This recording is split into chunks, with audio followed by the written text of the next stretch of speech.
Hello there, welcome to my channel. और finally game changer की trailer देख ली मैंने और I will say it's just a Shankar movie.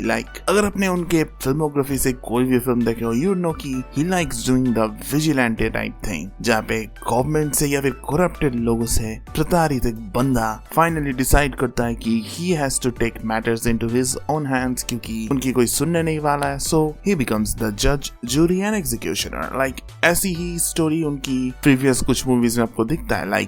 Recently I Indian 2 भी ऐसे ही एक टाइप की मूवी थी, इंडियन 1 भी ऐसा था। Aparichit was also sort of like this, लेकिन with a twist of some mental condition. और उससे पहले नायक जो मूवी थी, it was also like that. एक दिन में एक बंदा सीएम बन जाता है और takes matter into his own hands. So अगर आप इस तरीके से सोचने जाए, फिर he has been making the same movie, so अब तक he should have been like the perfect guy for making this movie. But Indian 2 में जो ही इज बहुत सालों से है, so I want to respect him. But Indian 2 में जो उन्होंने हगा था, लिटरली उसकी बदबू इस मूवी तक भी आपको मिल जाएगा, क्योंकि it looks exactly like the same. और इट्स अ वियर्ड थिंग, क्योंकि अगर आप बैक टू बैक इंडियन 2 और इस मूवी की ट्रेलर को देख ले, you would not even know कि कौन सा ट्रेलर किसका है।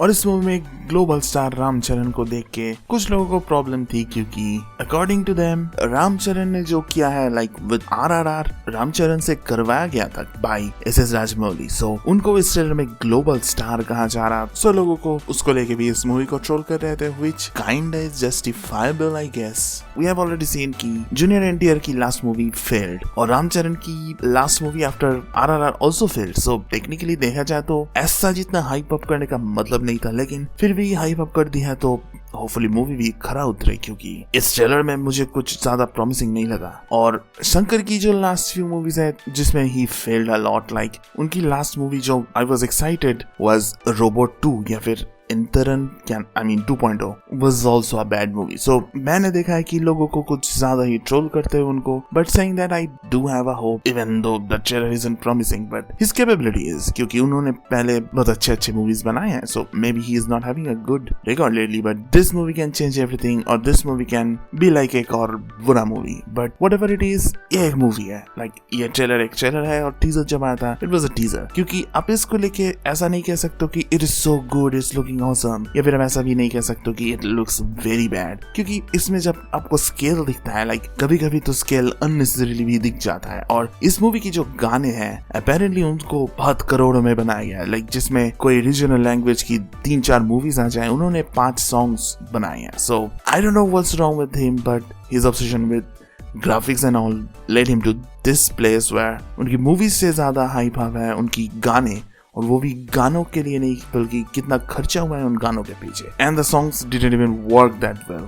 और अगर हम एक्टर एंड एक्ट्रेसेस की बात करें, फिर या Ram Charan is there the global star, फिर है कियारा आडवाणी हु इज उनको इस ट्रेलर में सिर्फ 1 या 2 लाइन मिली है, सो नॉट दैट सिग्निफिकेंट। और SJ Suryah as a villain, जो कि एक चीफ मिनिस्टर है, और he is going to get against Ram Charan who is an IAS, मेरे को याद नहीं। This trailer is so much forgettable कि देखने के बाद अभी वीडियो बनाते हुए मैं भूल गया what he was. But either way I guess I will watch this movie. इसको लेके कोई ज्यादा इंटरेस्ट नहीं है, लेकिन अगर मूवी अच्छा हुआ फिर आई विल बी हियर, और अगर मूवी अच्छा नहीं हुआ फिर content is content. So anyway, अगर आपने इस ट्रेलर को देखा है, let me know whether you are excited और नॉट। एंड अगर कमेंट्स कर रहे हो, फिर लाइक शेयर सब्सक्राइब और वो सब कर दो जो हर कोई यूट्यूबर आपको करने को कहता है, क्योंकि मेरे को फेमस होना है। और अगर मैं फेमस हो जाऊं, I want to take interview of Shankar, क्योंकि आई वांट टू आस्क कि ऐसे धराम से उनकी मूवी की लेवल क्यों गिरी।